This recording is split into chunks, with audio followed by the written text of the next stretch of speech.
Wat ook opvalt, is de slechte staat waarin de bermen in die kering verkeren. En ik mag u zeggen dat ik lange tijd niet heb opgemerkt dat het onderhoud van deze bermen wordt aangepakt. Ik geloof dat we daar ook nog een beroep te doen op de DC om aandacht te gaan schenken. Wanneer je loopt in de achterstraat, Akadugatsouwstraat, voor het cricketveld, dan lijkt dat wel een oerwoud. En over het algemeen was daar altijd goed onderhouden.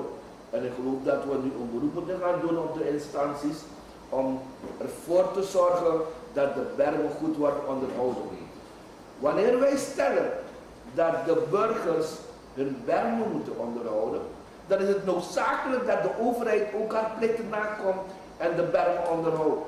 En er zijn voorstellen, waarom wordt er misschien een groep gemaakt bestaande uit mensen van OEFV, mensen van OER, Openbaar Groen, dat er een bundeling komt van al deze personen die zorgen voor het onderhoud van de bermen en dat deze dingen worden aangepakt, vooral met het oog op de jaardag van de nieuwe kering, heel binnenkort in augustus.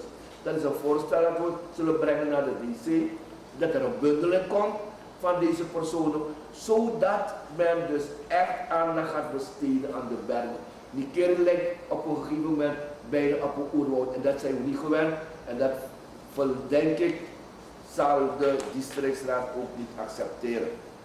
Ik geloof dat men nu beter moet gaan begrijpen dat het onderwijs de laatste maanden, de laatste jaren meer bekeken moet worden vanuit een leerlinggericht onderwijs en een kindvriendelijk onderwijs.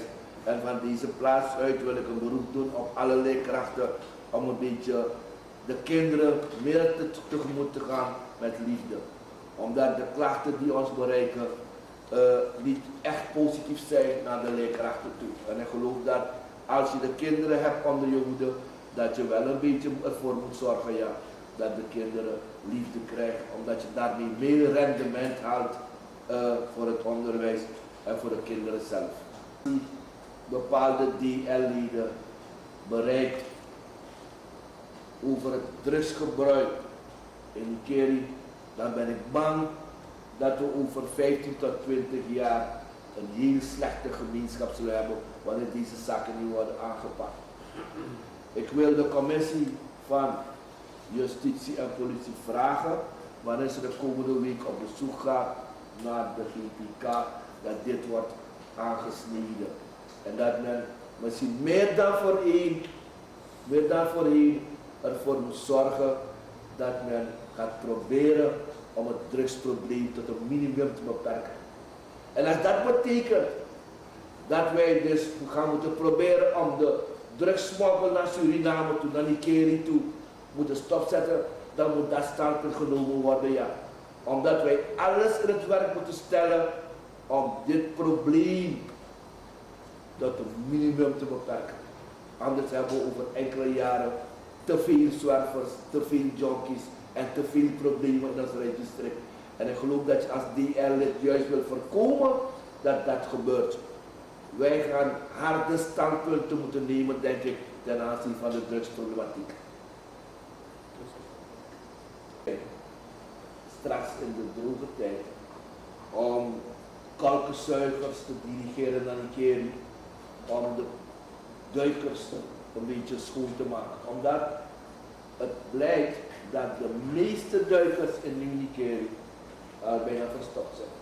En dat kan de oorzaak zijn dat in regentijd vele erven onder water lopen. Ik had al een beetje gesproken met de DC erover, maar ik geloof dat we nog een keer een voorstel moeten doen. Ik heb begrepen dat OEFV Paramaribo beschikt over kalkenzuigers, dat de kalkenzuigers in Nigeria komen om een beetje de zaak te verhelpen. Waarom ik dat zeg? Er is op dit moment een dispuut tussen een ambtenaar, een bestuursambtenaar van RO en de eigenaar hiernaast. Dat is meneer Chandler, omtrent dit stukje hier in de Emma-straat waar een verstokking ligt. En niemand weet precies wie eigenlijk ervoor moet zorgen dat de verstokking wordt opgeheven. Dus we gaan vragen dat de DC dit zaakje onderzoekt.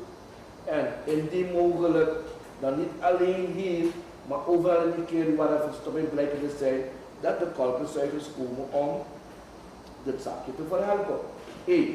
We hebben een paar maanden geleden ook zo'n graafmachine gehad.